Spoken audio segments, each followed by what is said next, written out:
नमस्कार बच्चों, आज के इस वीडियो में हम कक्षा 9वीं गणित के अर्धवार्षिक परीक्षा के प्रश्न पत्र का विश्लेषण करेंगे।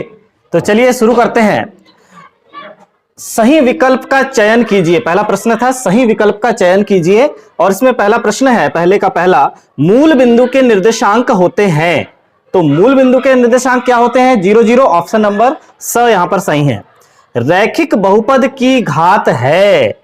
रैखिक बहुपद वह बहुपद जिसकी उच्चतम घात 1 होती है, रैखिक बहुपद कहलाता है। तो रैखिक बहुपद की घात कितनी है? 1। ऑप्शन नंबर ब यहां सही है।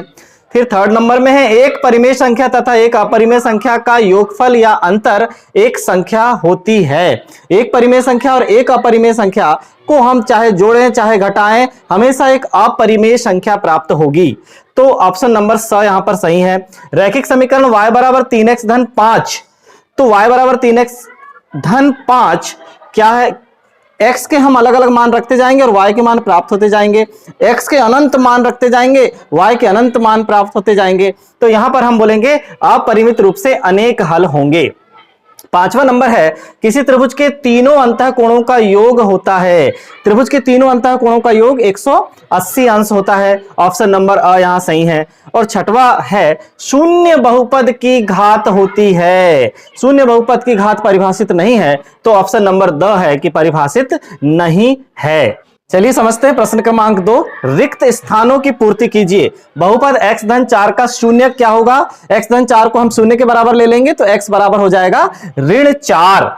दूसरा है, समबाहु त्रिभुज का प्रत्येक कोण 60 अंश होता है, क्योंकि तीनों कोण बराबर होते हैं समबाहु त्रिभुज के। तो 60 60 60 तीनों मिलकर हो जाएंगे 180, तो प्रत्येक कोण हो जाएगा 60 अंश का। जब दो आसन्न कोणों का योग 180 अंश हो तो वे कोण एक क्या बनाएंगे? रेखीय युग्म बनाते हैं। रेखीय युग्म और समान युग्म में से हमें चुनना पड़ेगा, वे रेखीय युग्म बनाते हैं। फिर चौथा है, 2 धन करणी 3 धन 3 ऋण करणी 3 एक क्या है? जब हम इसे हल करेंगे तो करणी 3 से करणी 3 कट जाएगा, तो बचेगा 2 धन 3 अर्थात 5। 5 वास्तव में एक परिमेय संख्या है, तो यहां आ जाएगा परिमेय। फिर पांचवा नंबर है, y धन y वर्ग धन 4 एक बहुपद है। किस तरह का? द्विघात या रेखीय। अधिकतम घात यहां पर 2 है, अतः एक द्विघात बहुपद है। फिर है, प्रत्येक रैखिक बहुपद का एक अद्वितीय शून्यक होता है। एक ही हल होगा, तो एक ही हल होगा शून्य बनाने के लिए, यानी उसे शून्य बनाने के लिए कोई एक ही हल होगा, एक ही शून्यक होगा। तो ऑप्शन यहां पर आ जाएगा शून्यक। फिर देखिए 7वें नंबर में, सभी परिमेय एवं अपरिमेय संख्याओं को एक साथ लेने पर कौन सा संग्रह बनेगा? का संग्रह जो प्राप्त होता है वह होता है वास्तविक संख्याओं का संग्रह प्राप्त होता है। परिमेय और अपरिमेय संख्याओं के संग्रह को हम वास्तविक संख्याएं कहते हैं। तीसरे नंबर के प्रश्न में यहां पर सही जोड़ी प्राप्त हुई है। तो देखिए सही जोड़ी में हम 0.45 धन 0.28 को जब हम जोड़ेंगे तो 0.73 प्राप्त होगा, यानी F नंबर का होगा। तो पहले वाले के सामने हो जाएगा F नंबर का 0.73। फिर दूसरा नंबर है -306/9। तो ऋण 306/9 को जब हम हल करेंगे तो 9 से काटेंगे, 9 तिया 27 और बचा 3, 9 चौके 36, यानी ऋण 34 हमें प्राप्त होगा। ऑप्शन नंबर पहले नंबर वाला ए आ जाएगा दूसरे के सामने। फिर तीसरा देखिए, ऋण 4 का गुणा जब हम ऋण 3.5 से करेंगे तो 3.5 का दुगना हो जाता है 7 और 7 दूनी हो जाएगा 14, यानी यहां पर आ जाएगा 14। तो ई नंबर का ऑप्शन यहां पर सही हो जाएगा, दोनों ऋण मिलकर धनात्मक हो जाएंगे। फिर देखिए चौथे नंबर में, ऋण 3.8 को जब हम धन 1.8 से जोड़ेंगे, असमान चिन्हों में संख्या घट जाएगी, तो 3.8 और 1.8 मिलकर हो जाएगा यहां पर ऋण 2 यानी सी नंबर का हम इसके सामने लिख देंगे। फिर है 2/5 को जब हम हल करेंगे, 5 का भाग जब हम 2 में देंगे तो देखिए दशमलव लगा देंगे और 4 बार जाएगा 5 के 20, तो 0.4 यहां पर आ जाएगा 2/5 के सामने। और 0.4/10 यानी एक संख्या के बाद दशमलव था, 10 का भाग देंगे तो 2 संख्याओं के बाद दशमलव आ जाएगा, 0.04 आ जाएगा इसके सामने। अब लेते हैं प्रश्न क्रमांक 4। निम्नलिखित प्रश्नों के उत्तर एक वाक्य / शब्द में लिखिए। एक वाक्य और शब्द में हमें प्रश्नों के उत्तर देना है। 5 ऋण 2 करनी 3 तथा 7 धन 2 करनी 3 का योग क्या होगा। जब हम इन दोनों को जोड़ेंगे तो ऋण करनी 2 करनी 3 और धन 2 करनी 3 आपस में कट जाएंगे, तो 5 और 7 मिलकर हो जाएंगे 12। तो यहां पर उत्तर आ जाएगा 12। फिर 30 अंश के पूरक कोण का मान होगा। जिन दो कोणों का योग 90 अंश होता है एक दूसरे के पूरक कोण कहलाते हैं। तो 30 अंश और एक और कोण का योग मिलकर 90 अंश होना चाहिए, तो दूसरा कोण क्या होगा, 60 अंश होगा। फिर 0 व 1 के बीच कोई एक परिमेय संख्या लिखिए। तो 0 धन 1 बटे 2 इनके बीच की संख्या निकालना है, तो कितना हो जाएगा, 0 और 1 मिलकर 1 बटे 2, तो 1 बटे 2 हो जाएगी बीच की संख्या। बिंदु 2, 3 के भुज का मान क्या होगा। जो x बिंदु होता है, पहला बिंदु जो होता है वह भुज होता है, और दूसरा बिंदु जो y निर्देशांक होता है वह कोटि होता है। तो यहां पर भुज है 2 और कोटि है 3, तो भुज पूछा गया है तो भुज है यहां पर 2। अपरिमेय संख्या का कोई एक उदाहरण दीजिए। तो वह संख्या जिसका दशमलव प्रसार अशांत अनावर्ती है तो वह अपरिमेय संख्या है। तो आप कोई भी अपूर्ण करनी वाली संख्या ले सकते हैं, जैसे करनी 2, करनी 3, करनी 5, इस तरह की संख्या ले सकते हैं, या अशांत अनावर्ती दशमलव निरूपण वाली संख्या ले सकते हैं। कोई भी एक उदाहरण हम दे सकते हैं। यहां पर मैं करनी 2 दे देता हूं। फिर देखिए बहुपद 2x की घात 3 ऋण 3x वर्ग धन 4x धन 5 की घात क्या है। यहां पर सबसे बड़ी घात, बहुपद की सबसे बड़ी घात ही बहुपद की घात कहलाती है। सबसे बड़ी घात यहां 2x की घात 3 मतलब 3 है, तो यहां पर हम बहुपद की घात 3 लिखेंगे। निम्न कथनों में सत्य असत्य लिखिए। सत्य असत्य लिखना है। 5x धन 4 एक रैखिक बहुपद है क्या, बिल्कुल सही। x की सबसे बड़ी घात यहां पर 1 है, यानी यह एक रैखिक बहुपद है, सत्य है। यदि दो रेखाएं परस्पर प्रतिच्छेद करती हैं तो शीर्षाभिमुख कोण बराबर होते हैं, बिल्कुल। जो रेखाएं एक दूसरे को प्रतिच्छेद करेंगी तो शीर्षाभिमुख कोण बराबर होते हैं, सत्य है। करनी 3 एक परिमेय संख्या है क्या, असत्य है। करनी 3 तो एक अपरिमेय संख्या है, तो यह कथन असत्य है। अचर बहुपद की घात 1 होती है। अचर बहुपद की घात तो 0 होती है, तो यहां पर 1 दिया है, अर्थात यह भी असत्य है। दो परिमेय संख्याओं के बीच अनंत परिमेय संख्याएं होती हैं।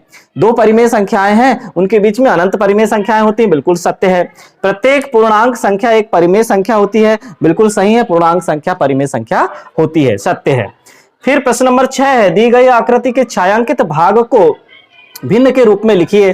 तो देखिए एक वृत्त है, वृत्त में कुल मिलाकर 4 भाग बने हुए हैं, तो हम हर में लिख देंगे 4, और उसमें से 3 भाग छायांकित हैं तो अंश में लिख देंगे 3। तो छायांकित भाग को हम दर्शाएंगे 3/4 से। फिर देखिए इसका अथवा में है, सरल कीजिए।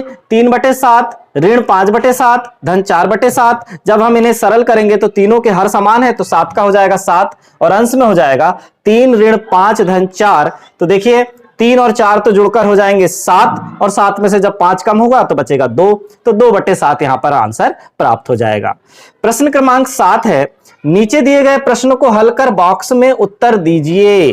तो देखिए 50 भागित 7 है, तो जब हम 7 का भाग 50 में देंगे तो हो जाएगा 7 सतैया 49, 7 बार जाएगा 49 और बच जाएगा शेषफल 1, तो भागफल हो जाएगा 7 और शेषफल हो जाएगा 1। इसके अथवा में सवाल जो है कि सरल करना है हमें। 4/5 भागित 8/10। तो जब हम भाग को गुणा में बदलेंगे तो 4/5 गुणा 10/8 हो जाएगा, और जब हम इसे काटकर सरल करेंगे तो 5 एकम 5, 5 दूनी 10 और 4 एकम 4, 4 दूनी 10 और 2 से 2 कट जाएगा, तो बचेगा यहां पर हमें 1। तो इसका उत्तर प्राप्त होगा 1। 8वां प्रश्न है, दी गई आकृति में 2/3 भाग को छायांकित कीजिए। 2/3 भाग को छायांकित कीजिए। तो सबसे पहले हम देखते हैं कि दी गई आकृति में कुल भाग कितने बने हुए हैं, 6। तो हर में हमें कितना लाना है, 6, जबकि अभी कितना है, 3 है। तो अंश और हर दोनों में हमें 2 का गुणा कर देंगे, तो हो जाएगा यह जो भिन्न प्राप्त हो जाएगा वह हो जाएगा 4/6। अब हमें 4 भाग कुल दिए गए हैं, 6 भाग कुल दिए गए हैं, उसमें से हमें 4 भाग को छायांकित कर देना है। तो 4 भाग को छायांकित किया तो यह जो मान कहलाएगा 2/3 कहलाएगा, 2/3 भाग छायांकित कहलाएगा। चलिए इसका अथवा में एक और प्रश्न है, यदि 1 दर्जन केले का मूल्य 60 रुपए है तो 4 केलों का मूल्य कितना होगा। 1 दर्जन केलों का मूल्य यानी 12, चूंकि 12 केलों का मूल्य 60 रुपए है तो 1 केले का मूल्य कितना हो जाएगा, तो 60/12, तो 12×5 60 यानी 5 रुपए 1 केले का मूल्य हो जाएगा। तो अब 4 केलों का मूल्य कितना हो जाएगा, 5 गुणा 4, तो हो जाएगा 20 रुपए। तो 4 केलों का मूल्य कितना हो जाएगा, 20 रुपए।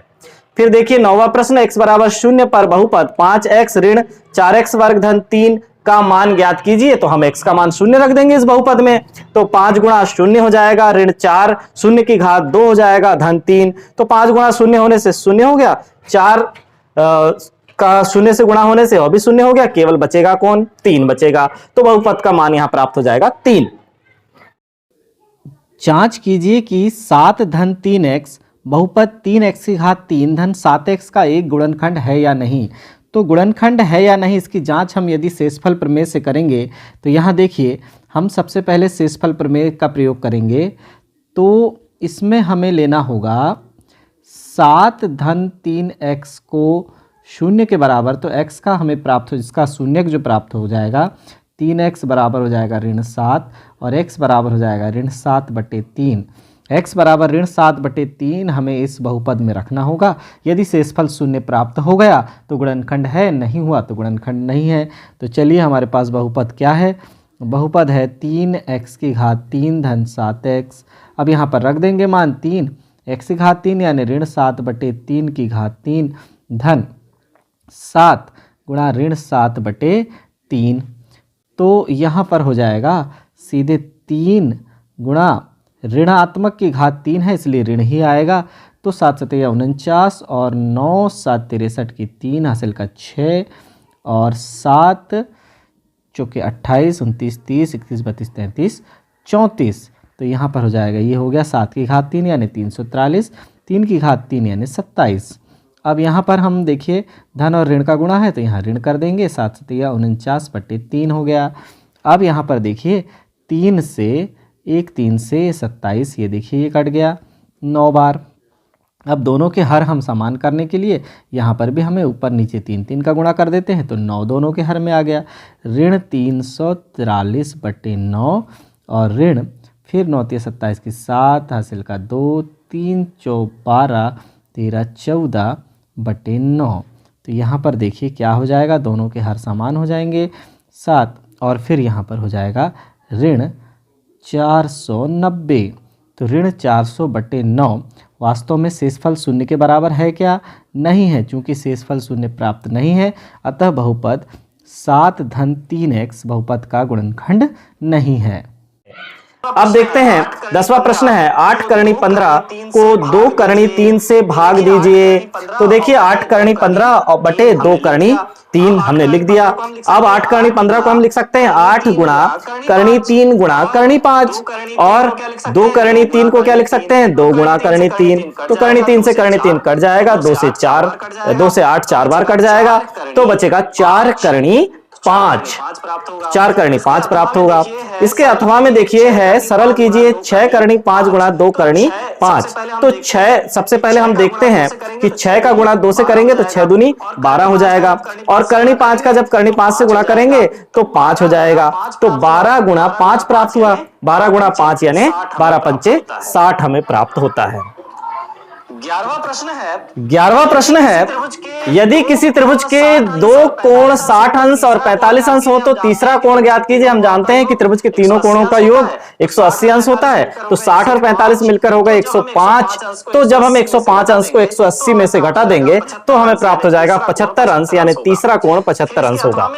फिर इसके अथवा में यदि किसी त्रिभुज के कोणों के अनुपात 1:2:3 है तो प्रत्येक कोण ज्ञात कीजिए।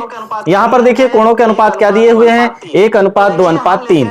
तो देखिए हम लेते हैं पहला कोण जिसका अनुपात 1 है, अनुपातों का योग कर लेंगे सबसे पहले, 1 2 और 3 का योग हो जाएगा 6। तो पहला कोण क्या हो जाएगा, यहां पर हो जाएगा 180 गुणा 1/6, पहला कोण निकल जाएगा। तो 6 3 18 30 अंश पहला कोण आ गया। फिर दूसरा कोण क्या हो जाएगा 180 गुणा 2/6 और तीसरा कोण हो जाएगा 180 गुणा 3/6। तो 180 गुणा 2/6 को जब हम हल करेंगे तो 6 3 18 यह भी 30 बार कटा लेकिन दुगना हो जाएगा तो 60 अंश, और तीसरा कोण 180 गुणा 3/6, तो यह भी देखिए कितने बार कटा 6 से 30 बार कटा, 30 दिया फिर 90 प्राप्त हो जाएगा। तो पहला कोण 30 अंश, दूसरा कोण 60 अंश और तीसरा कोण 90 अंश प्राप्त होगा। तीनों कोण हमें ज्ञात हो गए। अब प्रश्न नंबर 12 है समीकरण 2x धन 1 बराबर x ऋण 3 को हल कीजिए। तो x को एक साइड ला लेंगे और जो अदर है उसको, संख्या है उसको दाईं तरफ कर लेंगे। तो 2x में से x घट जाएगा तो 2x ऋण x हो जाएगा और दाईं तरफ हो जाएगा ऋण 3 ऋण 1। तो 2x में से x कम होगा तो बचेगा x और x बराबर उस तरफ दाईं तरफ हो जाएगा ऋण 4। तो x बराबर ऋण 4 प्राप्त हुआ।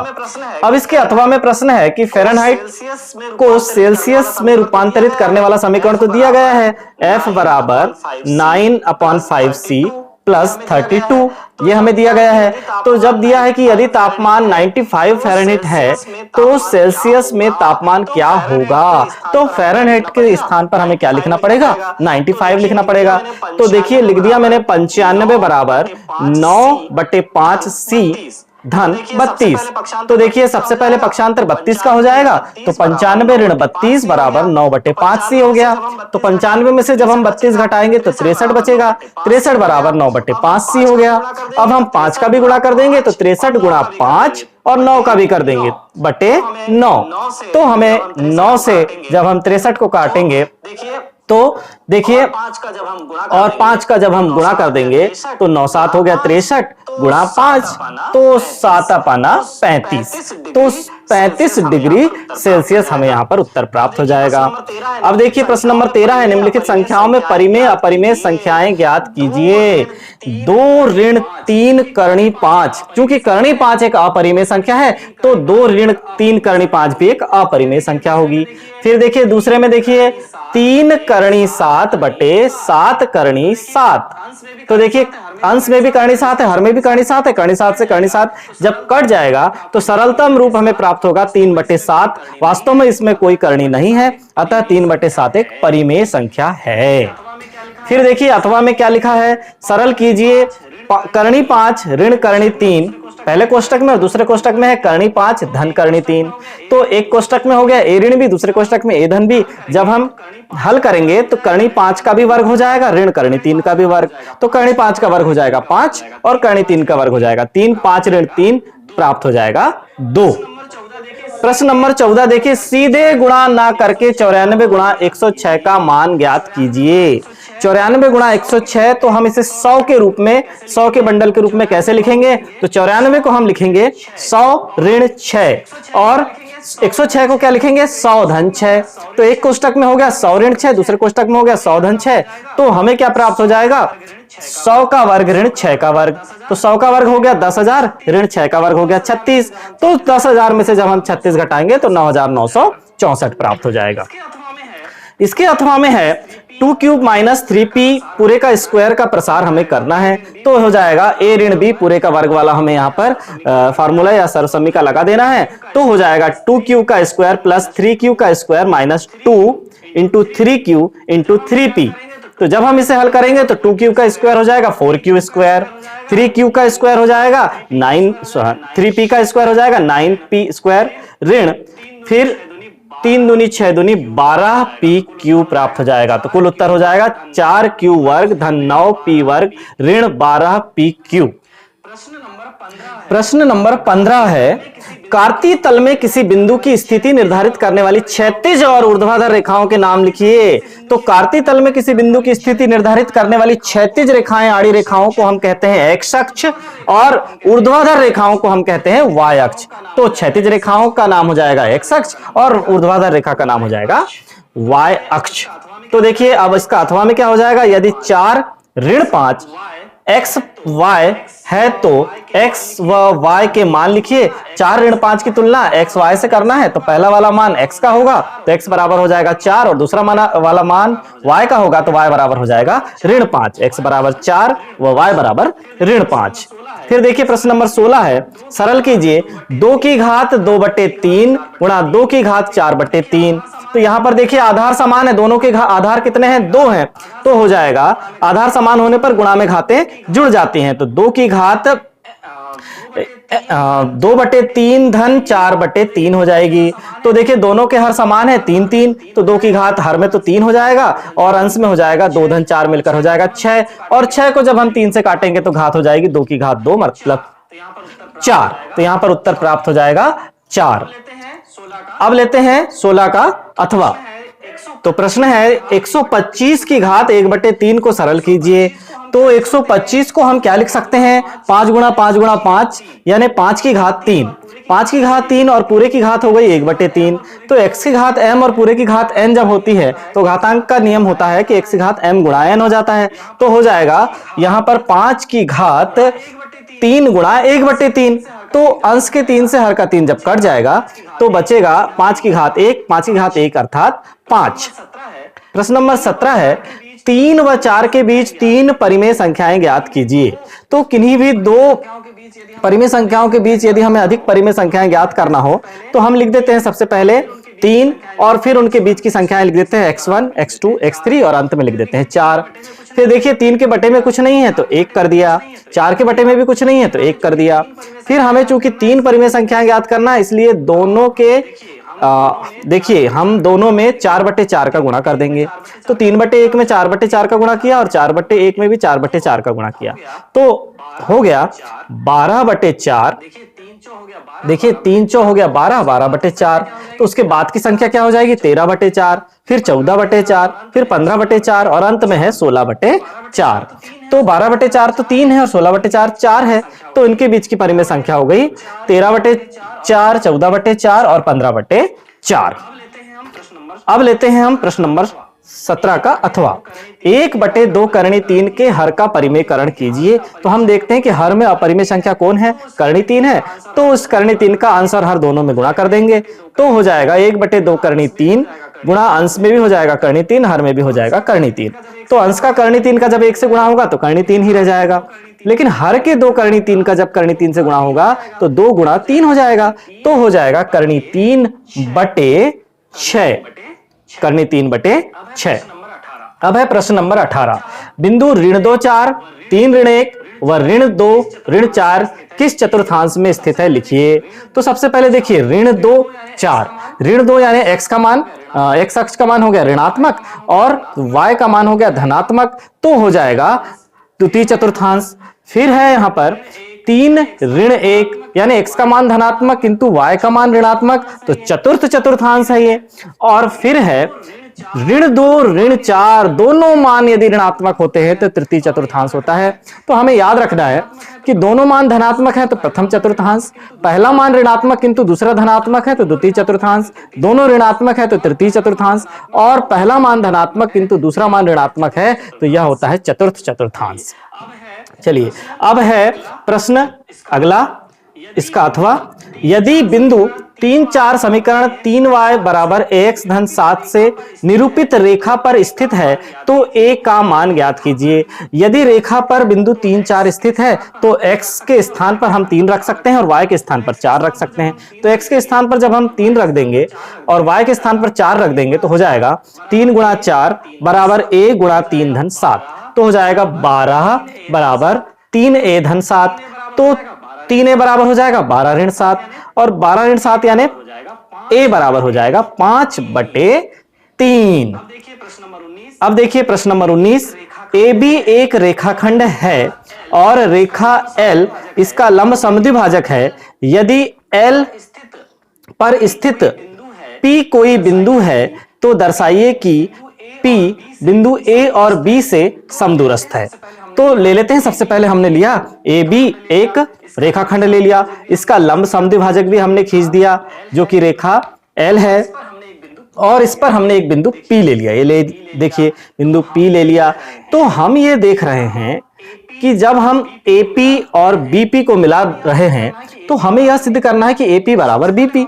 तो सबसे पहले हमें ये जो दो त्रिभुज प्राप्त हुए हैं तो हमने देखिए जहां पर ये दोनों एक दूसरे को काट रहे हैं यानी समद्विभाजित कर रहे हैं वहां बिंदु पर हमने नाम दे दिया M।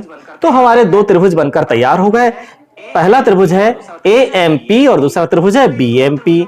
तो इन दोनों त्रिभुजों में क्या क्या समानताएं हैं। तो सबसे पहले तो हमने देखा कि MA बराबर MB, क्यों, क्योंकि ये समद्विभाजित हो रहे हैं। फिर हमने देखा कि ये लंब समद्विभाजक है इसलिए लंब यानी 90 अंश का कोण बन रहा है, तो यानी दोनों कोण बराबर हैं। तो कोण AMP बराबर कोण BMP ये हो गया। और फिर हम देख रहे हैं कि जो PM भुजा है, PM रेखाखंड है, यह दोनों त्रिभुजों में स्थित है तो PM बराबर PM। तो यहां पर हो जाएगा भुजा कोण भुजा सर्वांग समता से AMP सर्वांग सम त्रिभुज BMP। और जब दोनों त्रिभुज सर्वांग सम हो गए तो उसकी सम्मुख भुजाएं भी बराबर हो जाएंगी। सर्वांग सम त्रिभुज संगत अवयव से AP बराबर BP, अर्थात P बिंदु A और B से समदूरस्थ है, यह सिद्ध होता है। अब है 19 का अथवा, किसी समकोण त्रिभुज का एक कोण 56 अंश है तो अन्य कोण ज्ञात कीजिए। चूंकि समकोण त्रिभुज का एक कोण तो 90 अंश ऑलरेडी होता ही है, दूसरा कोण अब ये 56 हो गया, तो देखिए 56 और 90 मिलकर हो जाएगा 146, और 180 में से जैसे ही हम इस 146 अंश को घटाएंगे तो प्राप्त हो जाएगा 34 अंश। तो तीनों कोण इस तरह से होंगे 56 अंश, 90 अंश और 34 अंश। चलिए अब लेते हैं 20वें नंबर का प्रश्न। बहुपद 12x वर्ग ऋण 7x धन 1 का गुणन खंडन कीजिए। तो 12x वर्ग ऋण 7x धन 1, तो 7x ऋण 7 जो है हमारे पास, यहां पर हम ऋण 7 को ऐसे दो भागों में बांटेंगे कि 12 एकम 12 के बराबर प्राप्त हो जाए। तो क्या हो जाएगा, 12x वर्ग, ऋण को हमने ले लिया बाहर और 7 को लिख दिया 4 धन 3 गुणा x धन 1, तो हो जाएगा 12x वर्ग ऋण 4x ऋण 3x धन 1 प्राप्त हो जाएगा। 4x को जब हम इन दोनों शुरू के पदों में से कॉमन लेंगे तो अंदर बच जाएगा 3x ऋण 1, और फिर ऋण 1 को कॉमन लिया तो फिर बचेगा 3x ऋण 1।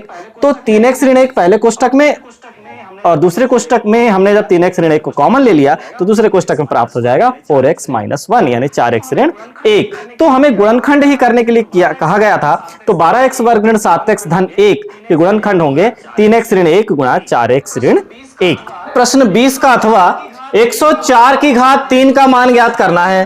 तो 104 को भी हम लिख सकते हैं 100 धन 4 पूरे की घात 3, यानी a धन b पूरे की घात 3 यहां पर लग जाएगी सर्वसमीका, तो हो जाएगा a की घात 3 धन b की घात 3 धन 3ab कोष्टक में a धन b।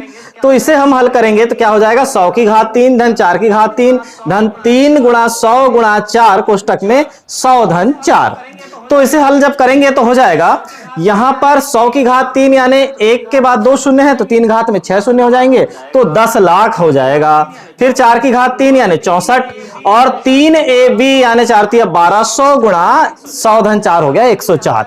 जब हम इसे हल करेंगे तो 10 लाख धन 24,000 धन 64 धन 24,800, और जब पूरे को हल करेंगे तो होगा 11,24,864 प्राप्त होगा, 11,24,864 प्राप्त होगा। 21 है, सिद्ध कीजिए कि दो रेखाएं जो एक ही रेखा के समांतर हैं परस्पर समांतर होती हैं। तो चलिए हम इसके हल को ले लेते हैं। एक रेखा ले लिया मैंने L और इसके समांतर ले लिया रेखा M और L के ही समांतर ले लिया रेखा N। तो यहाँ पर देखिए L के समांतर है M और L के ही समांतर है N। तो ये L, ये M और ये N, इन्हें एक तिर्यकछेदी रेखा प्रतिच्छेद करती है। इसको ले लिया मैंने T। तो देखिए यहाँ पर संगत कोण कौन कौन से हैं, ये 1, ये हो गया कोण 2 और ये हो गया कोण 3। अब हमें पता है कि चूंकि L समांतर M है अतः संगत कोण बराबर होंगे, तो कोण 1 बराबर कोण 2, यहाँ हो जाएगा समीकरण नंबर 1। इसी प्रकार चूंकि L समांतर है N के भी, इसलिए कोण 1 बराबर हो जाएगा कोण 3 के, ये भी संगत कोण बराबर हो गए। समीकरण 1 और 2 से हो जाएगा राइट हैंड साइड भी बराबर, तो कोण 2 बराबर कोण 3। तो चूंकि कोण 2 और कोण 3 भी आपस में संगत कोण है, चूंकि ये क्या है, संगत कोण है, तो चूंकि ये संगत कोण है तो क्या हो जाएगा, फिर तो M समांतर N हो जाएगा, और यही हमें सिद्ध करना था, ये सिद्ध हो गया। अब इसके अथवा वाला प्रश्न देखिए। अथवा में है, यदि AB समांतर CD, AB कैसा है, CD के समांतर है, और क्या है, CD समांतर EF।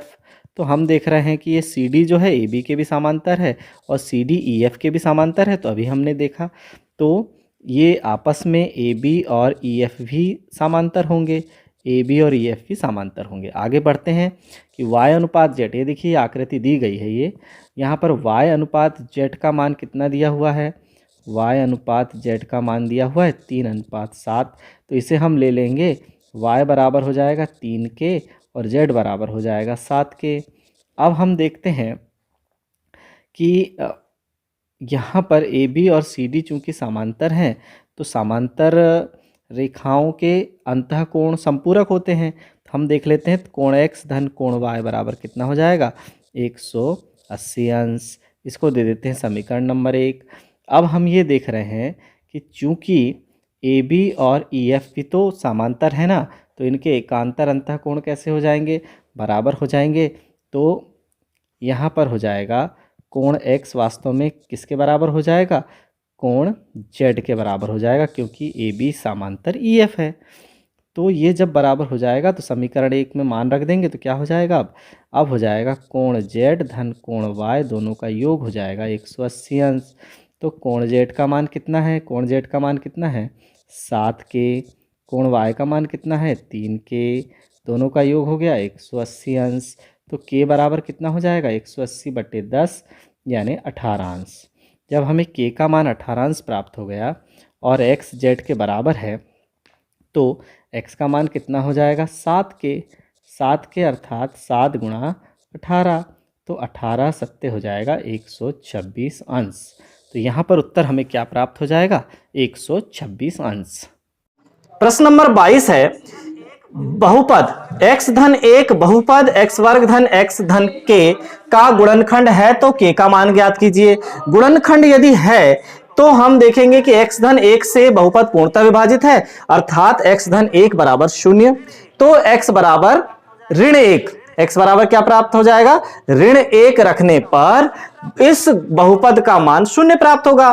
तो बहुपद x वर्ग धन x धन k में x बराबर ऋण 1 रखने पर बराबर क्या प्राप्त होगा, 0 प्राप्त हो जाएगा। तो ऋण 1 का वर्ग धन ऋण 1 धन k बराबर 0। तो ऋण 1 का वर्ग हो जाएगा 1, ऋण 1 धन k बराबर 0। तो k का मान हमें प्राप्त हो जाएगा 0। तो k बराबर 0 होने पर बहुपद जो है x वर्ग धन x धन k x धन 1 से पूर्णतः विभाजित होगा। अब देखिए इसका अथवा वाला प्रश्न, x की घात 4 धन x की घात 3 ऋण 2x वर्ग धन x धन 1 को x ऋण 1 से भाग देने पर शेषफल ज्ञात कीजिए।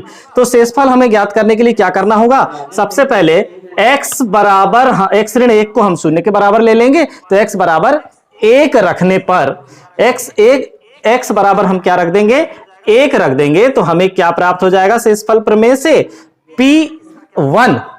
P1 इसका क्या कहलाएगा, शेषफल कहलाएगा बहुपद का। तो देखिए 1 रख देंगे x के स्थान पर, तो 1 की घात 4 धन 1 की घात 3 ऋण 2 गुणा 1 की घात 2 धन 1 ऋण धन 1। तो क्या हो जाएगा, देखिए ए धनात्मक वाले मान हो गए 4 और उसमें ऋणात्मक वाला मान हो गया 2 गुणा 1 का वर्ग यानी 2। तो 4 में से जब हम 2 घटाएंगे तो शेषफल हमें क्या प्राप्त हो जाएगा, 2 प्राप्त हो जाएगा। अब देखिए 23वां प्रश्न, दिए गए चित्र में यदि कोण ABC धन कोण ACB तो सिद्ध कीजिए कि कोण ABD बराबर कोण ACE।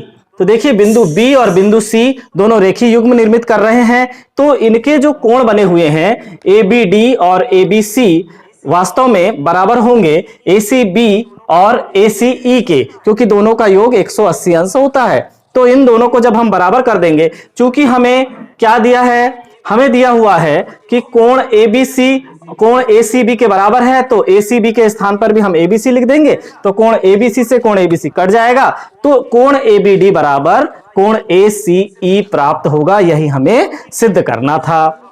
अब देखिए इसका अथवा प्रश्न, यदि दिया है कि कोण XYZ बराबर 64 अंश, हमें क्या दिया हुआ है, कोण XYZ कितना है 64 अंश है। हम बना लेते हैं कोण XYZ बराबर 64 अंश और XY को बिंदु P तक बढ़ाया गया है। XY को हम पीछे ले लेते हैं बिंदु P तक, ये देखिए बिंदु P तक बढ़ा दिया।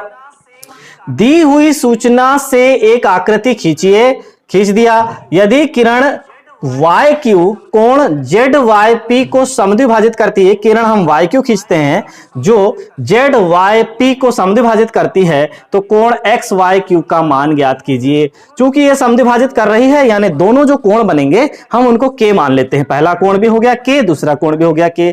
तो ये बन गया कुल मिला के एक रेखीय युग्म K धन 64 तीनों का योग 180 अंश। तो जब हम लेंगे तो 2k plus 64 is equal to 180 हो जाएगा। तो 2k बराबर हो जाएगा 116 अंश हो जाएगा। तो k का मान हो जाएगा 58 अंश। तो हमें क्या ज्ञात करना है, कोण एक्स वाई क्यू। तो कोण एक्स वाई क्यू वास्तव में क्या है, 64 धन के। तो 64 और के का मान कितना है, 58। तो 64 अंश और 58 अंश दोनों को जब हम जोड़ देंगे तो 122 अंश प्राप्त हो जाएगा। तो बच्चों यह था कक्षा 9वीं गणित के अर्धवार्षिक पेपर का पूर्ण विश्लेषण।